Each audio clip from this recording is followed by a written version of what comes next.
నమస్తే Zee TV news కి స్వాగతం. నేను కృష్ణకుమారి. ముందుగా వార్తల్లోని ముఖ్యాంశాలు. ఏడాది పాలనలో రాష్ట్రం అస్తవ్యస్తం. కూటమి సర్కార్పై శాసన మండలి ప్రతిపక్ష నేత బొత్స సత్యనారాయణ ధ్వజం.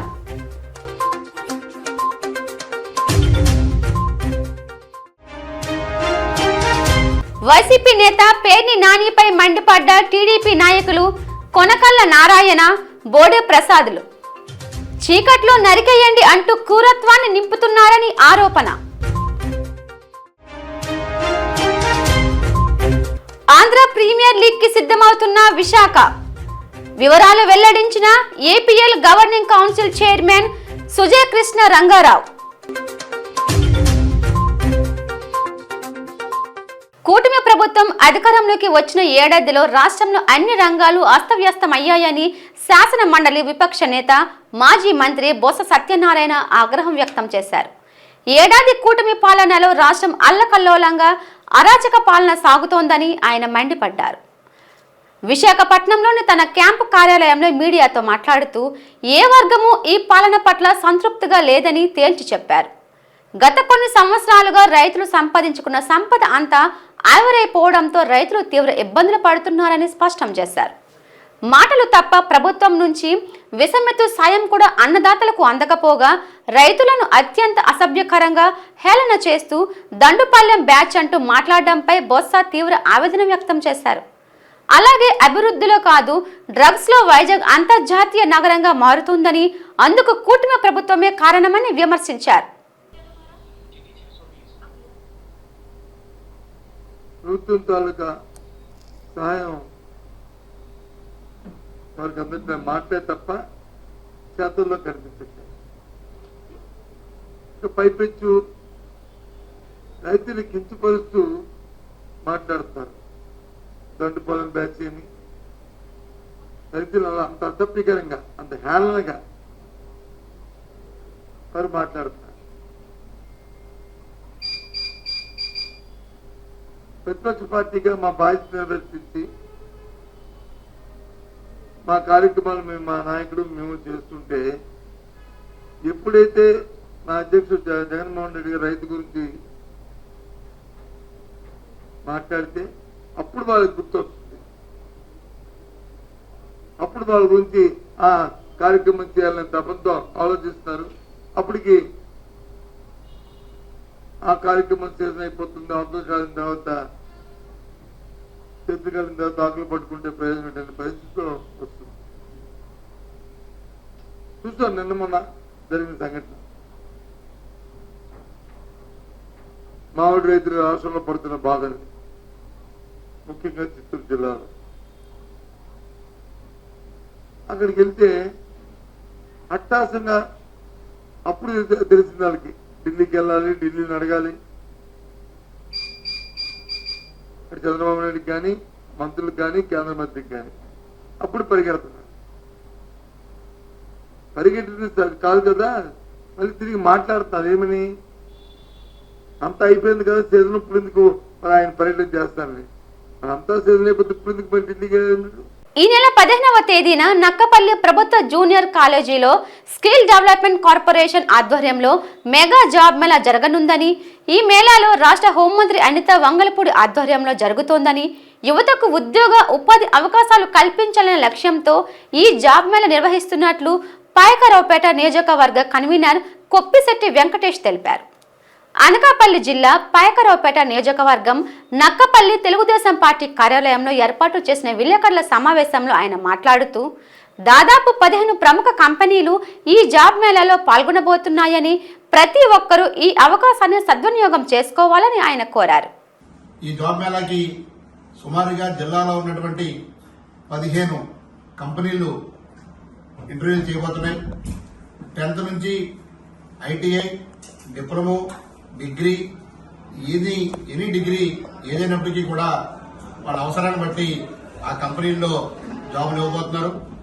ప్రతి ఒక్కరికి కూడా అందులో పాల్గొని అందరూ కూడా నిరుద్యోగ యువతకు అందరూ ఈ సదవకాశంగా తీసుకోవాల్సిందిగా కోరుచున్నాం. ఇది కేవలం పాయకరావుపేట నియోజకవర్గంలో ఉన్నటువంటి నిరుద్యోగులకు మాత్రమే.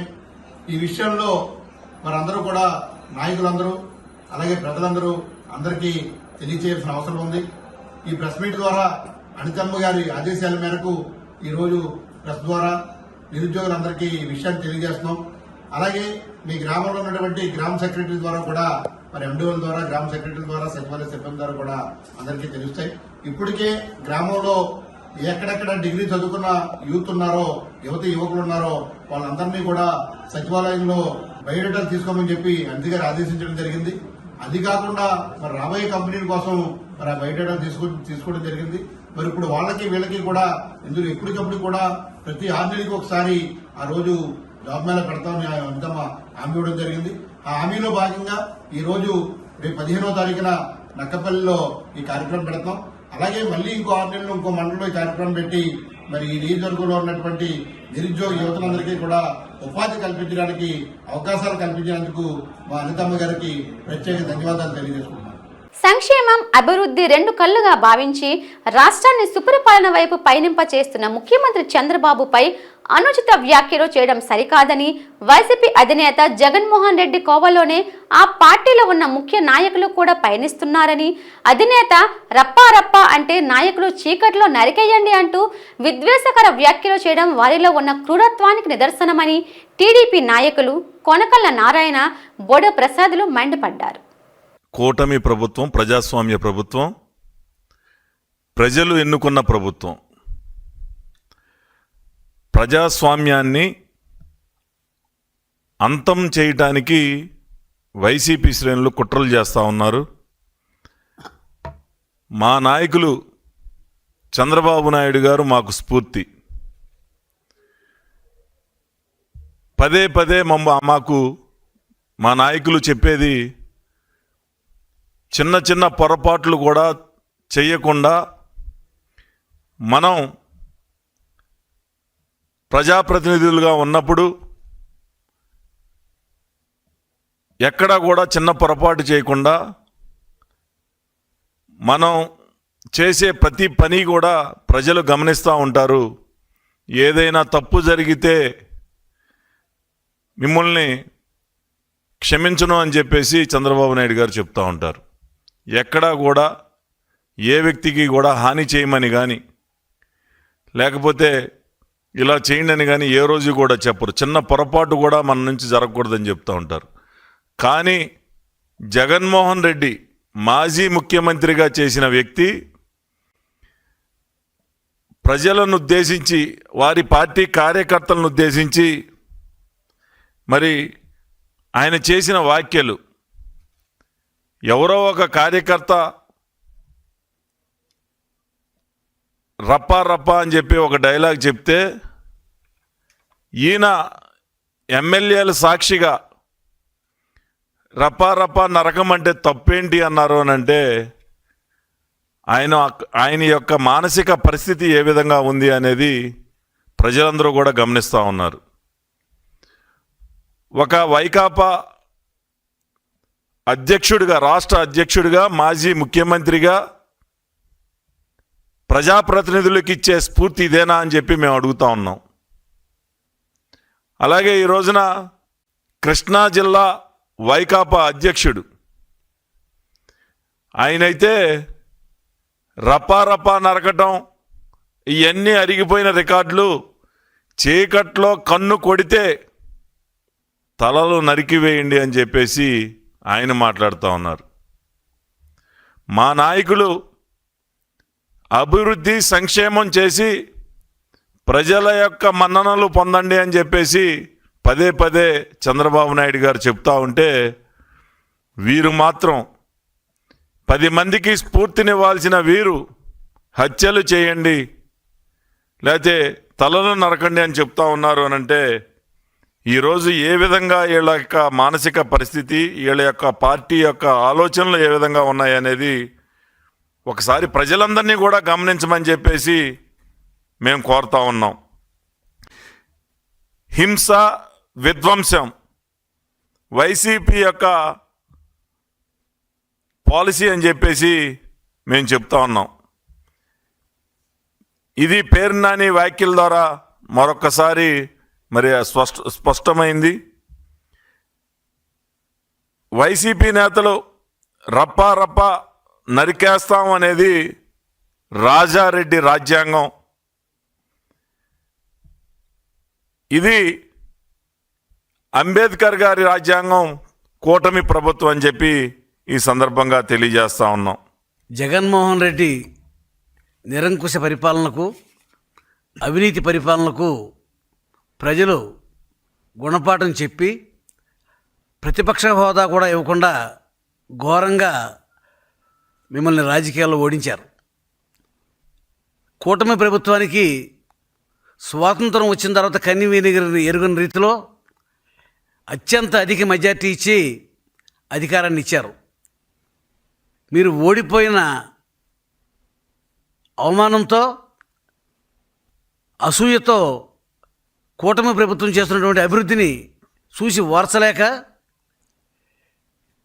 దుష్ప్రచారం చేస్తూ ఇవాళ రోజున పేరుని నాని రఫా చీకట్లో కన్ను కొడితే పని అయిపోవాలి, తలలు లేచిపోవాలి. దేనికి సంకేతం?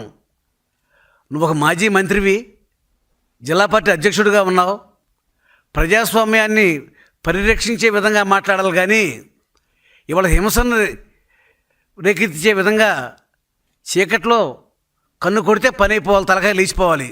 ఏం భాష అది? ఇవాళ రోజున ఆంధ్రప్రదేశ్లో అంబేద్కర్ రాజ్యాంగం ఉంది, కూటమి ప్రభుత్వం అధికారంలో ఉంది, చంద్రబాబు నాయుడు గారు ముఖ్యమంత్రిగా ఉన్నారు. చంద్రబాబు నాయుడు ఏనాడు కూడా హింసను ప్రోత్సహించరు, రవిడిజాన్ని ప్రోత్సహించరు. ఇవాళ రాయలసీమలో ఫ్రాక్షనిజాన్ని అణిచివేసింది కూడా నారా చంద్రబాబు నాయుడు గారే. మా ఎమ్మెల్యేలకు కానీ మంత్రులకు కానీ ఆయన ఎప్పుడు కూడా వార్నింగ్ ఇస్తారు. మీరు ప్రజాస్వామ్యానికి పరిరక్షణగా ఉండాలి తప్ప ప్రజాస్వామ్యం పరిధి దాటితే మాత్రం మిమ్మల్ని నేను కూడా క్షమించను అని చెప్పి మమ్మల్ని అందరినీ కూడా అదుపులో పెట్టి ఎలా మాట్లాడాలి, ఎలా మాట్లాడకూడదనే దాన్ని ఒక ముఖ్యమంత్రిగా మమ్మల్ని అందరినీ కూడా తీర్చిదిద్దుతాడైనా. మనువాద కార్పొరేట్ పాసిజానికి వ్యతిరేకంగా ప్రజా దళిత పౌర సంఘాలు సమరశీల పోరాటాలు చేయాలని కారంచెడు ఉద్యమ సామాజిక కార్యకర్త భగత్ సింగ్ పిలుపునిచ్చారు. కారంచెడు దళిత అమరవీరుల 40వ వర్ధంతి సభ సిపిఐ న్యూ డెమోక్రసీ ఆధ్వర్యంలో పౌర గ్రంథాలయంలో జరిగింది. సభలో ఆయన ప్రసంగిస్తూ కారంచెడులో 1985 జూలై 17న దళితుల నెత్తురు ఎరులై పారిందని, ఒక పథకం ప్రకారం చుట్టుప్రక్కల గ్రామాలు కమ్మ భూస్వామ్య వర్గం అధికార మదంతో జరిపిన దాడిలో 5గురు దళితులు అసువులు బాసారని గుర్తు చేశారు. కత్తులు, బరిసెలు, గొడ్డలు, ఈటెలు, దొడ్డు కర్రలతో జూలై 17న ఉదయాన్నే మాదిగపల్లెను చుట్టుముట్టి ఊరిపై అన్ని వైపులా వందలాది మంది ట్రాక్టర్లు, బైకులతో సమీకరించబడి భయానక దాడి చేశారని వివరించారు. తిరగబడి తప్పించుకునే అవకాశం లేకుండా తమను ప్రశ్నిస్తున్న దళితవాడపై కక్షగట్టి మూకుమ్మడి హత్యాకాండ, అత్యాచారాల పరంపరకు ఆ అగ్రకులాల ఉన్మాదులు పూనుకున్నారని చెప్పారు. ఈ క్రూరమైన దాడిలో దొడ్డు రమేష్, తేళ్ల మోషే, తేళ్ల ముత్తయ్య, తేళ్ల యెహోషువ, దుడ్డు వందనం, దుడ్డు అబ్రహం చంపబడ్డారని, దాదాపు 100 మందిని వెంటపడి వేటాడి తీవ్రంగా గాయపరిచి మహిళలపై అత్యాచారాలు చేశారని నాటి సంగతులను గుర్తు చేశారు. సిపిఐ ఎంఎల్ న్యూ డెమోక్రసీ రాష్ట్ర నాయకులు వై కొండయ్య మాట్లాడుతూ, కార్పొరేట్ శక్తులు తమ ఎజెండాను శక్తివంతంగా అమలు చేయాలంటే ప్రజల మధ్య విద్వేషాలను సృష్టించే వారిని, ప్రజా పోరాటాలను దెబ్బతీయగలిగే శక్తులను అన్వేషించాయని తెలిపారు. న్యూ డెమోక్రసీ కార్యదర్శి ఎం వెంకటేశ్వర్లు, పిఓడబ్ల్యూ రాష్ట్ర అధ్యక్షులు ఎం లక్ష్మీలు మాట్లాడుతూ, దేశవ్యాప్తంగా, రాష్ట్ర వ్యాప్తంగా అనేక దాడులు ఇటీవల కాలంలో దళితులపై పెరిగాయని తెలిపారు. భూస్వామ్య పెత్తందారీ శక్తులు, కార్పొరేట్ శక్తులు ఏకమై సాగిస్తున్న ఈ దాడులను ప్రతిఘటించడానికి కారంచెడు, చుండూరు తదితర సామాజిక న్యాయ పోరాటాల నుండి ప్రతిఘటన చైతన్యాన్ని స్ఫూర్తిగా స్వీకరించి ముందుకు సాగాలని కోరారు. ముఖ్యంగా ఉపాధి రంగాలు మెరుగుపడాలని కోరుకుని ఆనాడు పనిచేశారో వాళ్ళంతా కూడా ఒక తాటి మీదకి రావాలని, కేవలం తాటి మీదకి రావటమే కాకుండా దానికి సంబంధించిన ఈనాటి సామాజిక స్థితిగతులకు అనుగుణంగా రూపాంతరం చెంది పనిచేసే పద్ధతికి శ్రీకారం చుట్టాలని ఇటువంటి సమావేశాలు దేశవ్యాప్తంగాను, రాష్ట్ర వ్యాప్తంగాను ముమ్మరంగా జరుగుతున్నాయి.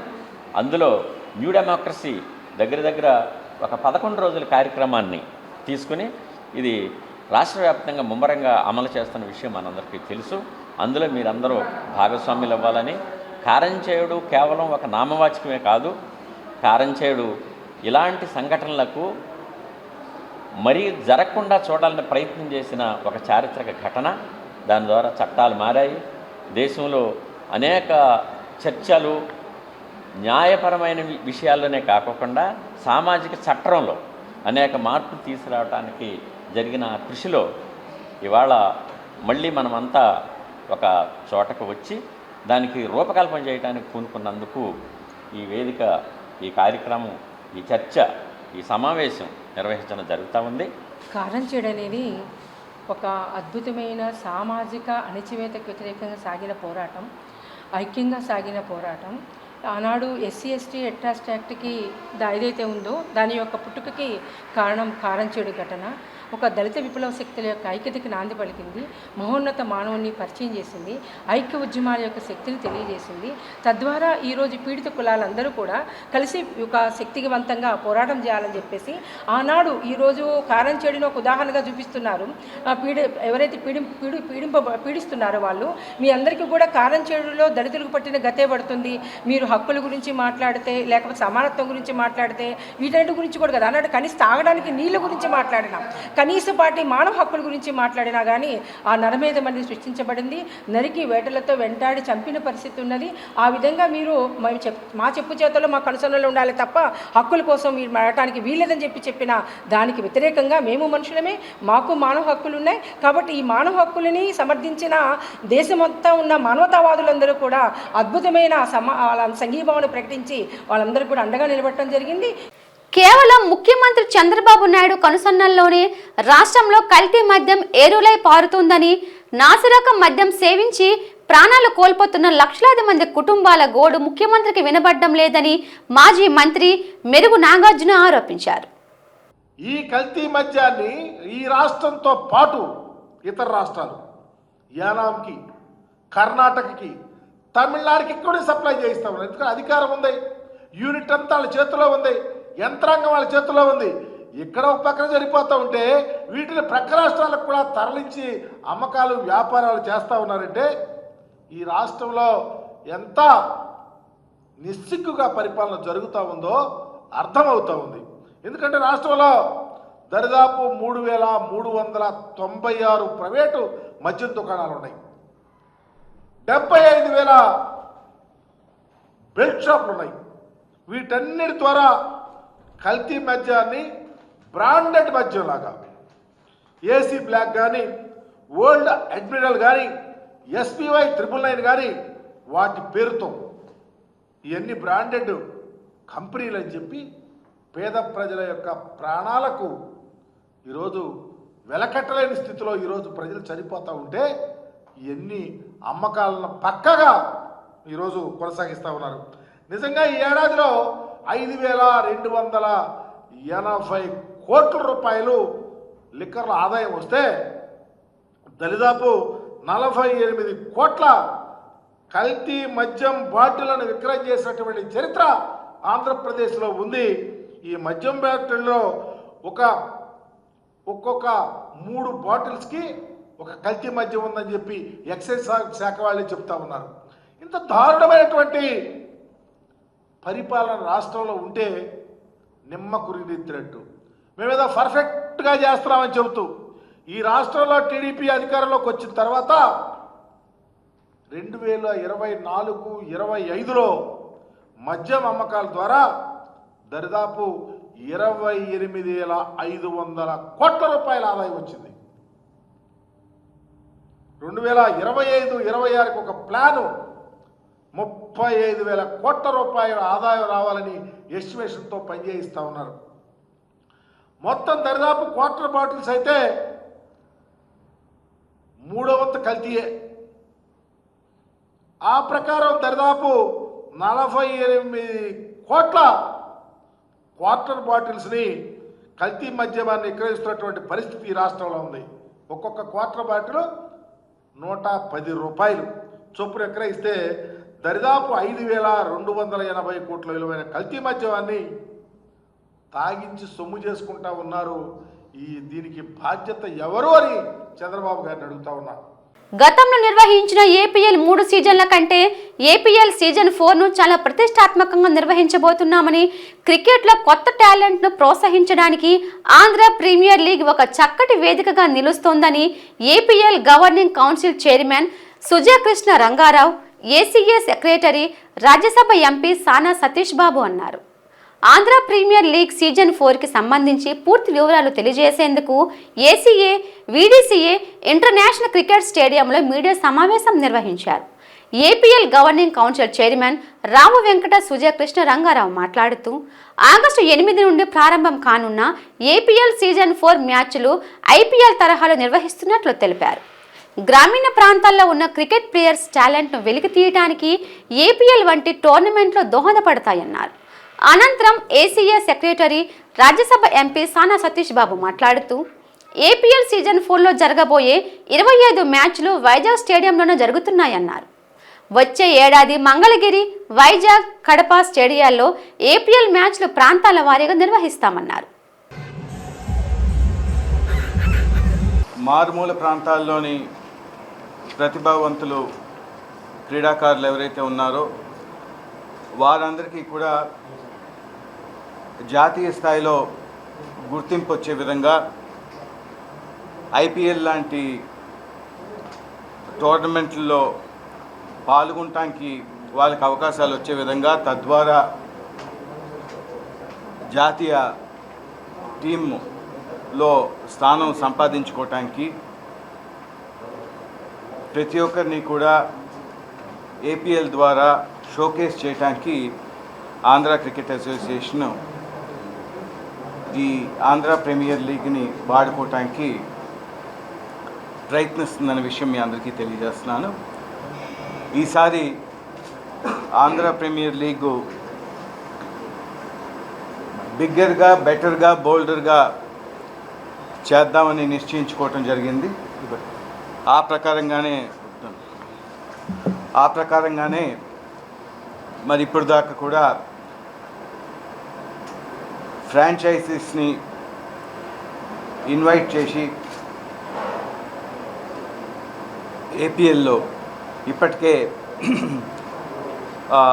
వాళ్ళందరినీ కూడా ఆహ్వానించడం జరిగింది. ఆ ప్రకారంగా చాలా మంచి రెస్పాన్స్ రావటం జరిగింది. ముఖ్యంగా గతంలో 6 ఫ్రాంచైజీలతోని ఏపీఎల్ నడిచింది. ఈసారి రెస్పాన్స్ అధికంగా ఉండటం వల్ల ఇంకా పెద్ద ఎత్తున చేద్దామన్న ఆలోచనతో 7 ఫ్రాంచైజీస్కి అది పెంపొందించడం జరిగింది. అదేవిధంగా గతంలో ఏదైతే ఫ్రాంచైజ్ ఫీజు సంవత్సరానికి ఉండేదో 75 లక్షలు మినిమంగా పెట్టుకొని అది సుమారు యావరేజ్న 2 కోట్ల పైగా ఈసారి రావటం జరిగిందంటే సుమారు 3 రెట్లు రావటం జరిగిందనే విషయం తెలియజేస్తున్నాను. అదేవిధంగా ముఖ్యంగా ప్లేయర్స్ని దృష్టిలో పెట్టుకొని ప్లేయర్స్ని ఐడెంటిఫై చేయటమే ధ్యేయంగా ఏపీఎల్ పనిచేస్తుంది. కాబట్టి ఏదైతే టాలెంట్ పూల్ ఉందో, ప్లేయర్స్ పూల్ ఉందో, అది గతంలో సుమారు 430 మంది ఉంటే దాన్ని ఈసారి ఆ పూల్ని 520కి పెంచడం జరిగిందనే విషయం కూడా తెలియజేస్తున్నాను. ఈ 520 ప్లేయర్స్ని 4 కేటగిరీలుగా విడగొట్టడం జరిగింది. ఒకటి మార్కీ కేటగిరీ, అంటే ఇప్పటికే జాతీయ స్థాయిలో ఒక గుర్తింపు పొందిన ప్లేయర్స్ని మార్కీ కేటగిరీలోని సుమారు 9 మందిని ఆ కేటగిరీలో పెట్టడం జరిగింది. అదేవిధంగా గ్రేడ్ ఏ కింద 21 ప్లేయర్స్ని తీసుకోవటం జరిగింది. అదేవిధంగా గ్రేడ్ బిలోని 112 మందిని తీసుకోవటం జరిగింది. అలాగే గ్రేడ్ సిలో 378 మందిని తీసుకోవటం జరిగింది. ఇదే కాకుండా మరి యంగ్స్టర్స్కి ఛాన్స్ ఇవ్వాలి. మరి మొన్న ఐపీఎల్ తీసుకుంటే సూర్యవంశీ లాంటి యంగ్స్టర్స్ ఏ విధంగా అతి చిన్న వయసులోనే పర్ఫామ్ చేశారో మనం అందరం కూడా చూడటం జరిగింది. అవన్నీ దృష్టిలో పెట్టుకొని మరి ఇద్దరు అండర్-19 ప్లేయర్స్ని కంపల్సరీగా టీంలో ఉండే విధంగా, అదేవిధంగా అండర్-16 ప్లేయర్స్ని కూడా గతంలో వాళ్ళకి అవకాశం ఉండేది కాదు. ఇప్పుడు స్టేట్ లెవెల్లోని అండర్-16 ప్లేయర్స్ ఎవరైనా రిప్రజెంట్ చేసి ఉంటే వాళ్ళకి కూడా అవకాశం ఇచ్చే విధంగా తీసుకోవటం జరిగింది. ఈ ప్రకారంగా మరి ఈ పూల్ ఆఫ్ ప్లేయర్స్లోని ఆక్షన్ ద్వారా 14వ తేదీ ప్లేయర్స్ ఆక్షన్ జరగబోతుంది మన రాడిసన్ బ్లూ హోటల్లోని. అక్కడ ఈ ఫ్రాంచైజీస్ అన్నీ కూడా ప్లేయర్స్ని ఎంపిక చేసుకోవటం జరుగుద్ది. అయితే ఇప్పటికే 7 ఫ్రాంచైజీలు కూడా వాళ్ళు కొంతమంది ప్లేయర్స్ని, మార్కీ ప్లేయర్స్ని రీటైన్ చేసుకోవటం జరిగింది. ఒకసారి ఆ వివరాలు చూస్తే Amaravati Royals G Hanuma Vihari international player Hanuma విహారీని వాళ్ళు రీటైన్ చేసుకోవటం జరిగింది. అదేవిధంగా విజయవాడ సన్షైనర్స్ అశ్విన్ హెబ్బర్ని రీటైన్ చేసుకోవటం జరిగింది. అలాగే రాయల్స్ ఆఫ్ రాయలసీమ షేక్ రషీద్ని రీటైన్ చేసుకోవటం జరిగింది. అదేవిధంగా తుంగభద్ర వారియర్స్ సిహెచ్ స్టీఫన్, అదేవిధంగా కేవీ శశికాంత్ వారిద్దరిని కూడా రీటైన్ చేసుకోవటం జరిగింది. అలాగే సింహాద్రి వైజాగ్ లయన్స్ రికిబోయిని రీటైన్ చేసుకోవటం జరిగింది. అలాగే Kakinada Kings KS Bharat international ప్లేయర్ని రీటైన్ చేసుకోవటం జరిగింది. అదేవిధంగా భీమవరం బుల్స్ కె నితీష్ కుమార్ రెడ్డి ఇప్పుడు కరెంట్ ఇండియన్ ప్లేయరు, ఆయన్ని రీటైన్ చేసుకోవటం జరిగింది. వీళ్ళు కాకుండా ఇంకా మార్కీ ప్లేయర్స్లో 3 ఉన్నారు. పైలా అవినాష్, అదేవిధంగా పివి సత్యనారాయణ రాజు, అదేవిధంగా టి విజయ్. వీళ్ళు ఆక్షన్లో టీమ్స్ ఎంపిక చేయబడతారనే విషయం తెలియజేస్తున్నాను. వార్తలు ముగించే ముందు ముఖ్యాంశాలు మరోసారి. ఏడాది పాలనలో రాష్ట్రం అస్తవ్యస్తం. కూటమి సర్కార్పై శాసన మండలి ప్రతిపక్ష నేత బొత్స సత్యనారాయణ ధ్వజం.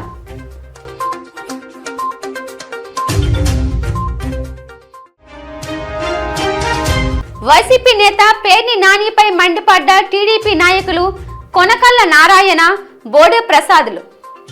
చీకట్లో నరికేయండి అంటూ క్రూరత్వాన్ని నింపుతున్నారని ఆరోపణ.